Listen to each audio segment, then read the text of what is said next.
Ah, Tony, we were just talking about you. Chris's lips curled into a broad smile as he looked from Tony to Rita. She is beautiful, isn't she? Very, Tony replied, his gaze intent on Rita as she glared at him for a heartbeat and then lowered her gaze. He should ask what they'd been saying about him. Still, he didn't care. He wanted Rita. I'm going to have to steal her away. He paused so his words would sink in and added, for a few moments. Is it so? Chris asked, but he didn't sound offended for a man who'd just been told his girlfriend was going to be taken by another man. There's no need to steal, Tony. She's just been telling me you invited her to her auditions and, his shoulders lifted in a shrug. I like you very much, so I'll gladly share her with you. Just take care of her. What? I don't want to go with him, Rita pleaded in a low voice. You'll be all right, my dear. Tony will take care of you, won't he? Chris took Rita's hand and passed it over to Tony. Of course I will, he replied. Something about the way Peterson had passed Rita off so easily rankled. He'd heard stories about Peterson's sex parties. Two of the girls that worked at Reams had been talking about attending it once. Apparently, Peterson wasn't averse to sharing his women, so nothing new with sharing Rita. Tony's nose flared, and he glared at Rita, who only returned the glare as he grabbed her hand and strode out of the ballroom.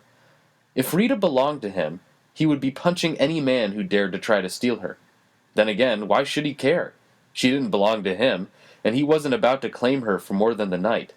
If orgies were her thing, he didn't care. Damn it.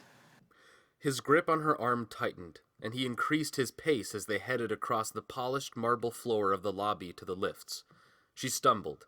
He swiveled, grasped her shoulder, and pulled her to him to save her from falling over. He'd forgotten she was tottering on sky-high heeled shoes. He shouldn't be such a bastard, no matter how pissed off he was at the situation. His panting breath mingled with hers, their faces only an inch apart. I'm sorry. It's okay, she whispered in a breathy voice, surprisingly subdued. The urge to kiss her rose, watering his mouth. They stood in the middle of a busy lobby with prying eyes and mobile phone cameras. Tomorrow, their pictures would be splashed all over the internet. It never bothered him when that happened. However, Rita's artless demeanor indicated she wasn't used to the limelight. Something in him wanted to shield her from the exposure. So he tamped down his desire and tilted her head up so she had to look into his eyes. Her soft, smooth skin felt warm, and her beautiful brown irises met his hesitantly. I'm going to call the lift and go up to my room. It's your choice if you want to come up or not. What? She sucked in a breath as if gathering a strength to say what she needed. What do you want from me? I want to fuck you, he said in a low voice meant for her ears only.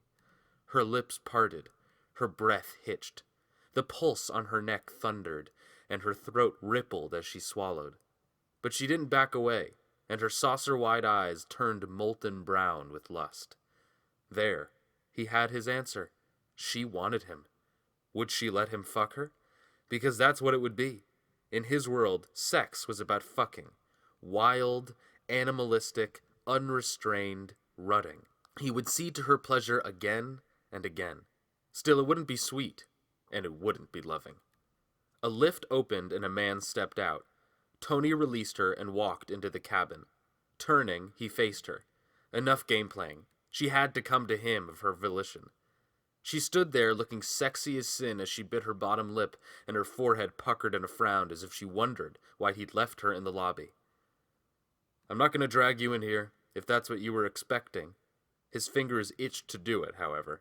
He didn't want to contemplate that she would turn around and walk away. He had to give her the opportunity. You have to walk into this lift yourself if you want me. She glanced behind her and took a hesitant step backward. His heart thundered. She was going to run. He held his breath and counted to 10 to stop from stepping out and grabbing her arm. Instead, he jammed his finger into the door hold button and waited. Seconds ticked by that felt like hours. Sweat beaded his forehead.